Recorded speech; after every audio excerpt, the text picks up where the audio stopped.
Not everybody wants to walk into a dealership and deal with all that to buy a brand new dual sport motorcycle, and why should you when there are decades of high quality used dual sports available out on the market right now. So if you're struggling with all the choices that exist out there and not sure what to focus on, or you just want some ideas on what would be a good dual sport that you can buy used, let's talk about my favorite dual sports and the ones that I'd be shopping for if I was looking used right now. For the purposes of this video, dual sport is a single cylinder dirt bike inspired design, typically 650 cc's or smaller, almost always lighter than 400 pounds. I have made a full video on the differences between dual sports and adventure bikes. If you want to watch that, I'll link it for you, but that's the baseline we're going to start with. Also, we can't plate dirt bikes here in Oregon, so these will be entirely bikes that are street legal from the factory, which are going to be more reliable and easier to maintain anyway. I wouldn't really point you towards a plated dirt bike personally if you're looking for a used bike that's going to be in good shape. Me personally, if I'm buying used, I want a bike that's going to run well with minimal wrenching. I want to ride it, not work on it. So that's what I'm recommending. You will find that these are mostly Japanese bikes. They just last longer and require less maintenance. I'm also biased towards Japanese bikes, but hey, it's my list, and I'm not going to encourage you to buy a bike that needs difficult or expensive fixes. So here are my picks for best used dual sport motorcycles to target in order of smallest to largest displacement. So the first on the list is the Suzuki DR200. This is the smallest motorcycle on the list, or tied for the smallest displacement on the list. So you can do some highway with it, but if you have a lot of miles between you and the trails, this is maybe a bike I'd avoid unless you want to put it in the back of a truck. It is a simple machine. It is an air-cooled 5-speed with a relatively low seat height at 33 inches. It's not super heavy at 285-ish pounds and has one of the best stock fuel capacities on this list at 3+ gallons stock. Now this is a bike that's carbureted and it's been discontinued, so there's no dealer support going forward, but they can be had for around $2,500 depending on where you live and the bike condition, etc., etc. Those caveats will apply to every price for every bike on the list, so I'm going to stop saying them now. The second bike on the list, also a 200, is the Yamaha TW200. You knew it was going to be here. It's a very approachable bike at a 31.1-inch seat height, and it weighs 278 pounds. It has a smaller fuel tank at 1.8 gallons, but you're probably getting 70 miles to the gallon, so still serviceable. And you can find these used from $2,800 to $4,500 depending. They still make them, but they're largely unchanged over their run, aside from a few, like the older ones have kickstart, stuff like that, but anything that's newish is going to be very similar to the one that's in the dealership, and they're still selling them. This bike is carbureted, and it has a very unique rear tire size that can limit tire choices, but also maximizes your traction in a way that none of the other bikes do. It's kind of like an ATV tire on the back. The TW200 is a unique, very charming bike that's a ton of fun. The third used dual sport I would recommend looking at is the Kawasaki KLX 230. This is also a very approachable dual sport with a lowish 32.7-inch seat height. There's also an S version that is slightly lower. This bike weighs 291 pounds-ish wet. The fuel tank is a standard 2-gallon dual sport tank, so going forward, if I don't mention the tank, that's because it's a 2-gallon tank. KLX 230s are pretty new. They've only been around for a few years, so there will be fewer cheap used ones. The prices range from $2,800 to $4,200. I bought one 2 years ago for in that range. This is a modern bike with fuel injection and ABS on some models, and in my opinion, the KLX 230 is criminally underrated. This bike is always overshadowed by the KLX 300, but it is fun to ride and has plenty of power to go highway speeds, even with me riding it. Super easy to ride, dead simple, reliable, plenty of power for what most people want to do. It's just like, I don't know why it's not more popular. Actually, I do know why. It's because the KLX 300 does everything better, but it's also more expensive. So the advantage to the KLX 230 is that because it's underrated, you can find low mileage ones for great prices compared to others on the list. Disadvantage is that the 300 does pretty much everything better and is almost as easy to ride, and there's a ton of used ones out there as well. Another criminally underrated bike is the Yamaha XT225. A lot of people haven't even heard of this one. It has a 31-inch seat height and it weighs 248 pounds wet. That is the lightest bike on this list except for the honorable mentions at the end. It has a 2.3-gallon fuel tank and enough power to go highway speeds with me aboard. I know because we had one. These bikes can be had insanely cheap, $1,800 to $3,200 with low miles. This is quite possibly the best street legal trail bike ever made. It is the same weight as the modern dirt bikes with mirrors like the Betas and the KTMs, and there's no other Japanese bike that comes close in terms of weight. So it's carbureted, it's old-fashioned, it doesn't have any modern technology, but it is a very easy bike to ride that you could take places you wouldn't believe. So the XT225 is super underrated. The successor to the XT225 is the Yamaha XT250, which you can still get. The XT225 was discontinued years ago. It's not as impressive, but it's still a solid choice. The seat height's a little higher at 33 inches-ish. It weighs 291 pounds and has a 2.5-gallon fuel tank, and you can find these these for $2,500 to $4,500. It's not the most capable bike on the list, but it will get you where you're going, and it's a great one for a beginner or someone who's concerned about seat height, stuff like that. It's an easy bike to ride to take your first steps into the world of dual sporting. Next bike, one of my favorites of all time, the Honda CRF 250L and the rally version. I'm just going to lump them in together. This is the precursor to the current modern CRF 300L, and the 250L was my very first dual sport bike, and I will say it makes a great first dual sport. I had a great time on it. The 300L is better in every way, but the 250L is still a solid choice that can be had for a great price, much cheaper than the 300L. And because the 300L exists, the 250L prices have gone down. 250L has a 34.4-inch seat height, weighs 320-ish pounds standard. The Rally weighs more and has a 2.1-gallon fuel tank standard. The Rally is bigger, it's like 3.3. Average prices on these range from $2,800 to $5,000. This is a solid, bulletproof, modern fuel-injected dual sport. Later years have ABS. Just one thing to know about this bike is that while it's very easy to ride, very fun to ride, the suspension is incredibly soft and not adjustable, so that will be a limiting factor if you start getting into harder riding. KLX 250 is another great choice. This is the precursor to the KLX 300, but it has one big difference. Only the last couple of years of production of the KLX 250 had fuel injection.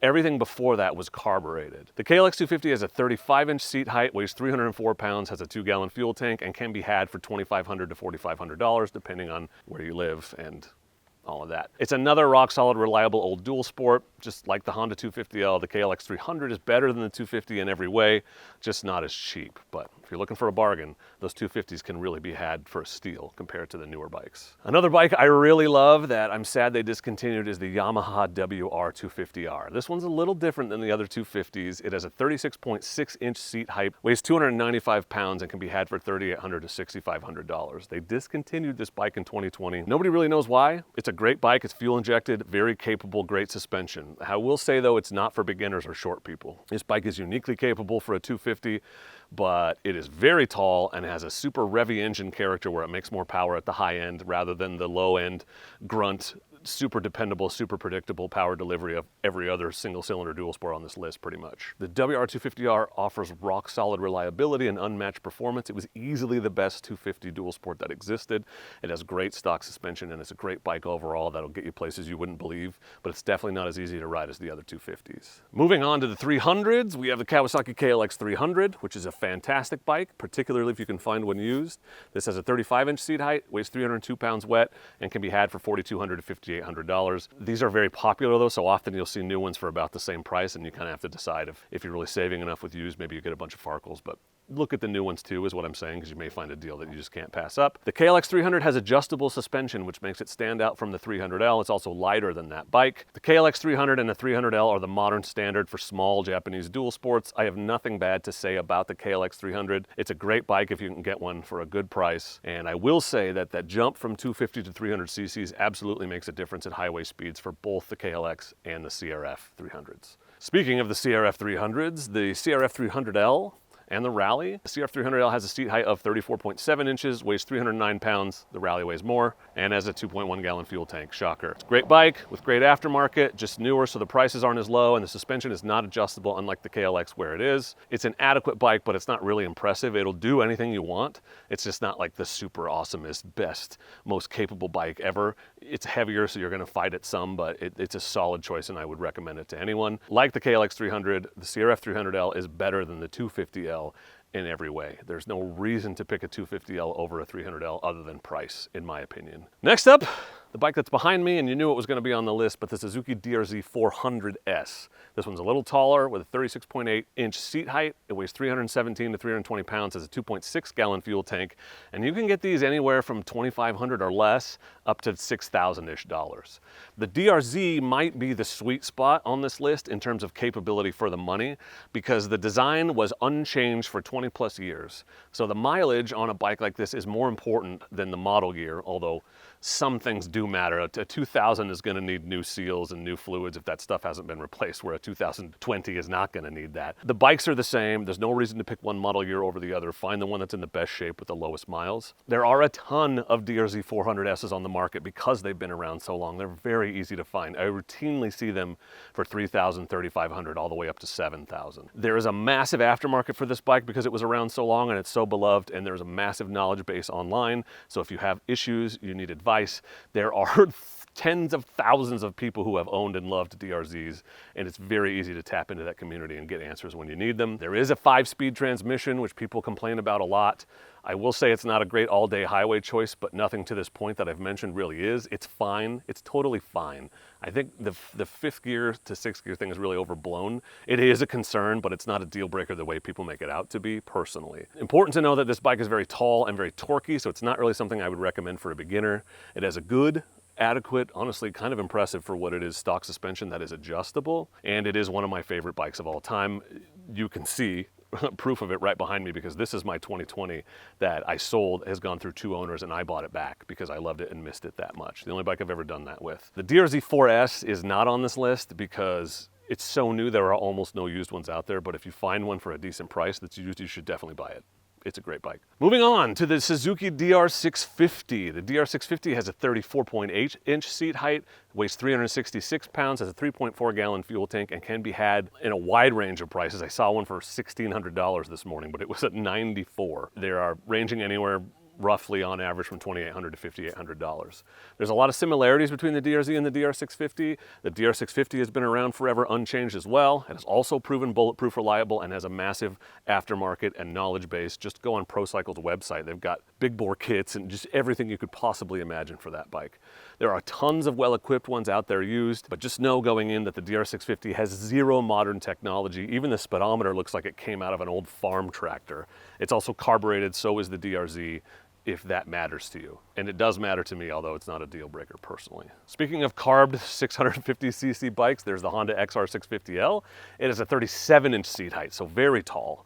Weighs 346 pounds, has a 2.8-gallon fuel tank, and can be had anywhere from $3,000 to $5,800 on average. This bike is also unchanged for decades. It is an old school carbureted bike. Are you sensing a pattern? It's very tall, but every year is pretty much the same. So again, focus on mileage and condition. If you're looking for one, I would avoid this bike unless you are taller than me, 5'10" or taller. 6 feet maybe, unless you're just really comfortable with very tall bikes, because the DR650 does the same stuff and it's way more approachable. But the XR's got more ground clearance, so decide what your priority is. And the last fully recommended bike on this list should be no surprise to anyone that's ever bought or shopped for used dual sports, and that is the Kawasaki KLR 650.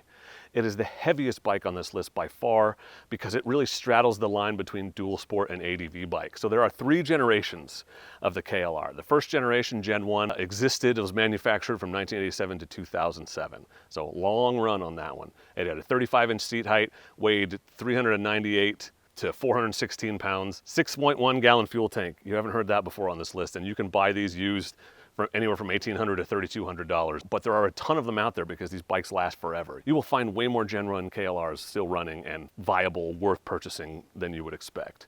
Gen 2 ran from 2008 to 2018, also at a 35-inch seat height, weighed approximately 432 pounds. They added a lot more fairing. It's a lot more street-friendly of a dual sport in Gen 2, 6.1-gallon tank. They averaged $2,800 to $4,500, and then Gen 3 was introduced in 2022. They added fuel injection and anti-lock brakes. Not a full redesign, but a lot of things were changed to comply with modern emission standards and all of that. So the new bike has a 34.3-inch seat height, although you can get an S model with a 32.1-inch seat height, making it the most approachable KLR ever. These bikes are much heavier now. They weigh 456 to 483 pounds, have a 6-gallon fuel tank still, and you can find them used anywhere from $4,500 to $6,500. All KLRs share a few things. They have a massive fuel tank, they have an above-average weight, and they have absolute cockroach nuclear apocalypse reliability. The doohickey is a concern with all versions. That is a specific part within the engine cam chain tensioner. That's not it, but it's something like that that people talk about all the time. You'll hear doohickey like crazy, but if you buy a used one, there's a very solid chance that's been fixed already, and you can ask. KLR owners know what the doohickey is. You can ask them if it's been fixed or not. They should know. The KLR is not the most nimble off-road bike, but it'll chug up just about anything you can throw at it. They have fantastic low-end torque, that real tractor factor, and they are more planted and easier to ride on the highway due to their heavier weight. You don't get blown around as much. The KLR is pretty tall and very heavy, so it's not the best choice for shorter, smaller riders. It also has the most pricing variety on the list. None of the other bikes have had multiple generations like the KLR has. That's my recommended bikes. There are a few more that are worth mentioning because I know they're going to come up in the comments. Chief among those are the KTM 500 EXCF and the KTM 350 EXCF. KTMs have a reputation. However, the single-cylinder dual sports are supposed to be pretty reliable. I've never had one long term, so grain of salt it, but that is what I've heard from people that have them. However, there are specific maintenance concerns with these high compression, high performance dual sports that are essentially just dirt bikes with turn signals on them. Things like valve inspections at 30 hours, top end checks every 50 to 60 hours, and a bottom end overhaul at 100 hours. Yes, all bikes have maintenance intervals, but the Japanese bikes have longer intervals and are way less sensitive to neglect. They're not as high strung, they're not as high performance, they're not as tightly wound. I rarely hear about rebuilds on Japanese bikes, but on KTMs, I hear about it all the time. So be especially wary if you're shopping for these bikes that are around these intervals, because people will sell them an upgrade rather than commit to a rebuild. So they hit 100 hours, 200 hours, they'll sell an upgrade instead of doing the rebuild. So ask how many hours are on the bike and if the maintenance has been done. Another bike to consider is the Honda XR150. This is a newer one, but it's a great beginner bike, but I just feel like it's not super practical long term. It's not very highway capable. It's also carbureted and feels super cheaply made compared to other Hondas. If you've ever been on one, you know what I mean. And a few honorable mentions that you can get very cheap, but you're gonna have to work on them. Any Honda XR, if you can find a street legal version, XR400, although they're not as cheap as you would think. The XR400 is one of the best bikes ever made, supposedly. I've never ridden one. Suzuki DR350, which is the precursor to the 400 and the 650, but a lot of those have kickstarts, so watch out for that. And the old KLR 250 they made for a few years is another great bike you can get super cheap because people forget it exists, and it's pretty reliable, but they're harder to find. So if you're interested, I have test rides and reviews for many of these bikes on the channel that you'll find in their respective playlists, which I will link for you. So what bikes have I missed? What would you recommend to someone in the market for a used dual sport?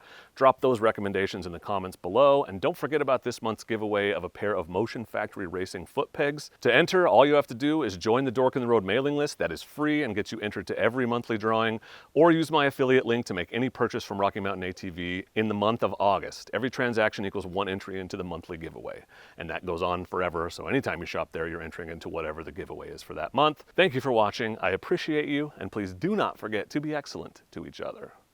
Thank you. Excellent!